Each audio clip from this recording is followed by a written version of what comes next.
الحمد لله العلي الكبير والصلاة والسلام على النبي المختار وعلى آله وأصحابه ومن تبعهم بإحسان إلى يوم الدين أما بعد۔ میرے اسلامی بھائیوں اور بہنوں، تفسیر کے اس درس میں سورۃ البقرہ آیت نمبر 63 اور 64 ہمارے ساتھ ہے، 60 پر 3 اور 60 پر 4۔ سب سے پہلے ہم اللہ تعالیٰ کی ان آیتوں کو پڑھتے ہیں، تلاوت کرتے ہیں۔ اللہ تعالیٰ کا ارشاد ہے، اعوذ باللہ من الشیطان الرجیم، بسم اللہ الرحمن الرحیم۔ وَإِذْ أَخَذْنَا مِيثَاقَكُمْ وَرَفَعْنَا فَوْقَكُمُ الطُّورَ خُذُوا مَا آتَيْنَاكُمْ بِقُوَّةٍ وَاذْكُرُوا مَا فِيهِ لَعَلَّكُمْ تَتَّقُونَ ثُمَّ تَوَلَّيْتُمْ مِنْ بَعْدِ ذَلِكَ فَلَوْلَا فَضْلُ اللَّهِ عَلَيْكُمْ وَرَحْمَتُهُ لَكُنْتُمْ مِنَ الْخَاسِرِينَ۔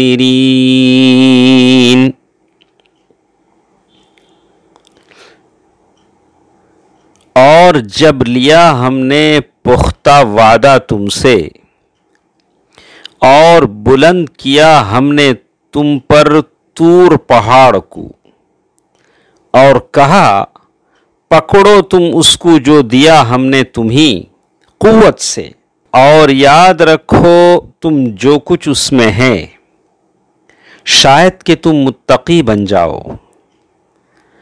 پھر گئے تم بعد اس کے، پس اگر نہ ہوتا فضل اللہ کا تم پر اور رحمت اس کی، تو ضرور ہو جاتے تم خسارہ پانے والوں میں سے۔ اللہ تعالیٰ نے بنی اسرائیل کے پہلے لوگوں کے جو افعال تھے، ان کے باپ دادا جو کچھ کرتے تھے، اس کی وجہ سے ان پر غصہ، زجر، توبیخ کا پھر دوبارہ اعادہ کیا ہے۔ فرمایا اذ اخذنا میثاقکم، یعنی وہ وقت یاد کرو جب ہم نے تم سے عہد لیا تھا۔ میثاق سے مراد ایسا پکا عہد ہے جو طور کو ان کے اوپر لٹکا کر کے ڈر اور دباؤ کے ذریعے سے مؤکد کیا گیا تھا، اور ان سے کہا گیا تھا خذوا ما آتیناکم، یعنی تورات کو پکڑے رہو، بقوہ یعنی تورات کو محنت، کوشش اور اللہ تعالیٰ کے احکام اور اوامر پر صبر اور استقامت کے ساتھ پکڑے رہو۔ وَاذْكُرُوا مَا فِيهِ، یعنی جو کچھ تمہاری کتاب میں ہے اسے سیکھو اور اس کی تلاوت کرو۔ یہ سارا عہد و پیمان اور وعدہ بنی اسرائیل سے ایسی حالت میں لیا جا رہا ہے کہ پہاڑ، تورات کا پہاڑ ان کے سروں پر لٹک رہا ہے۔ لعلکم تتقون، تاکہ تم اللہ تعالیٰ کے عذاب اور اس کی ناراضی سے بچو، یا تاکہ تم اہل تقوی میں شمار ہو۔ پھر اس نہایت بلیغ تاکید کے بعد فرمایا ثم تولیتم، یعنی پھر تم نے اس سے اعراض کیا، منہ موڑ لیا، اور یہ روگردانی تمہارے لیے اللہ تعالیٰ کے سخت ترین عذاب کا سبب بن گئی۔ پھر اللہ تعالیٰ فرماتے ہیں فلولا فضل اللہ علیکم ورحمتہ لَكُنْتُم مِّنَ الْخَاسِرِينَ، لیکن اگر تم پر اللہ تعالی کا فضل اور اس کی رحمت نہ ہوتی تو تم یقیناً خسارہ پانے والوں میں سے ہو جاتے، نقصان میں پڑ جاتے۔ پھر اللہ تعالیٰ نے ارشاد فرمایا ہمارے ساتھ اسی صورت کی آیت نمبر 65 اور 66ویں آیت ہمارے ساتھ ہے، 60 پر 5 اور 60 پر 6۔ سب سے پہلے ہم ان آیتوں کی تلاوت کرتے ہیں۔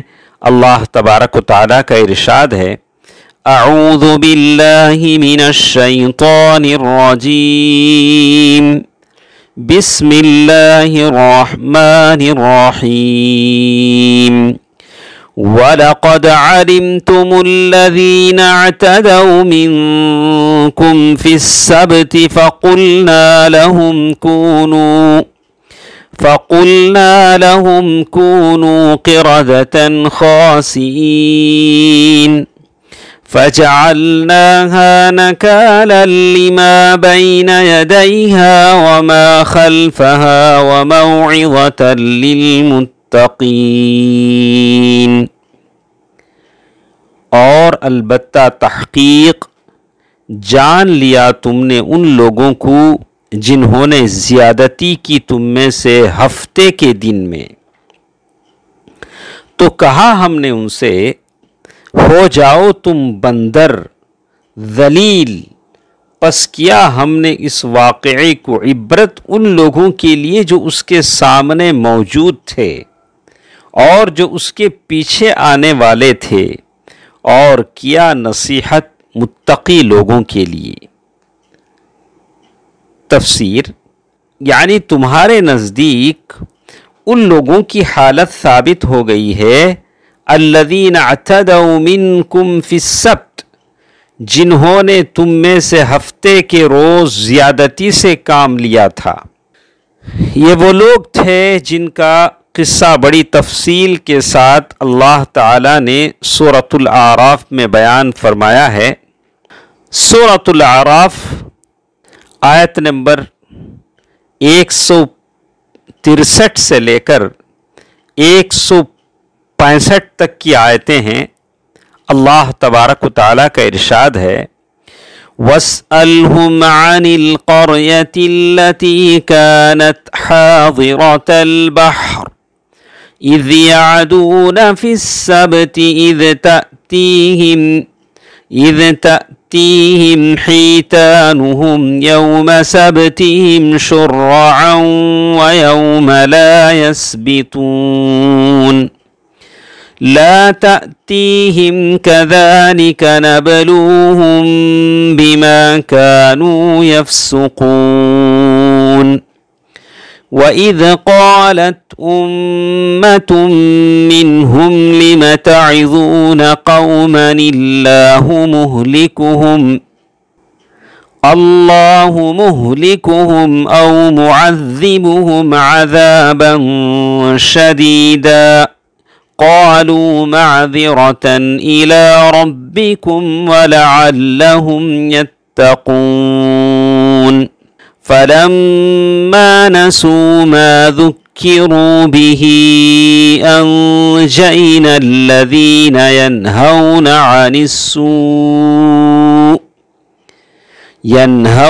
عَنِ السُّوءِ وَأَخَذْنَا الَّذِينَ ظَلَمُوا بِعَذَابٍ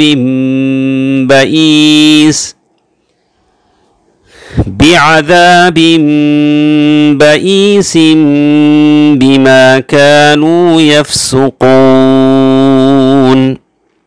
ان آیتوں کا ترجمہ ہم سنتے ہیں۔ اللہ تبارک و تعالیٰ کا ارشاد ہے، آپ ان لوگوں سے اس بستی والوں کا جو کہ دریا کے قریب آباد تھے اس وقت کا حال پوچھئے جب کہ وہ ہفتے کے دن کے بارے میں حد سے نکل رہے تھے، جب کہ ان کے ہفتے کے روز تو ان کی مچھلیاں ظاہر ہو کر ان کے سامنے آتی تھیں، اور جب ہفتے کا دن نہ ہوتا تو ان کے سامنے نہ آتی تھیں۔ ہم ان کی اس طرح پر آزمائش کرتے تھے اس سبب سے کہ وہ بے حکمی کیا کرتے تھے اور جب کہ ان میں سے ایک جماعت نے یوں کہا کہ تم ایسے لوگوں کو کیوں نصیحت کرتے ہو جن کو اللہ تعالیٰ بالکل ہلاک کرنے والا ہے یا ان کو سخت سزا دینے والا ہے۔ انہوں نے جواب دیا کہ تمہارے رب کے روبرو عذر کرنے کے لیے اور اس لیے کہ شاید یہ ڈر جائیں، سو جب اس کو بھول گئے جو ان کو سمجھایا جاتا تھا تو ہم نے ان لوگوں کو تو بچا لیا جو اس بری عادت سے منع کیا کرتے تھے، اور ان لوگوں کو جو کہ زیادتی کرتے تھے ایک سخت عذاب سے پکڑ لیا اس وجہ سے کہ وہ بے حکمی کیا کرتے تھے۔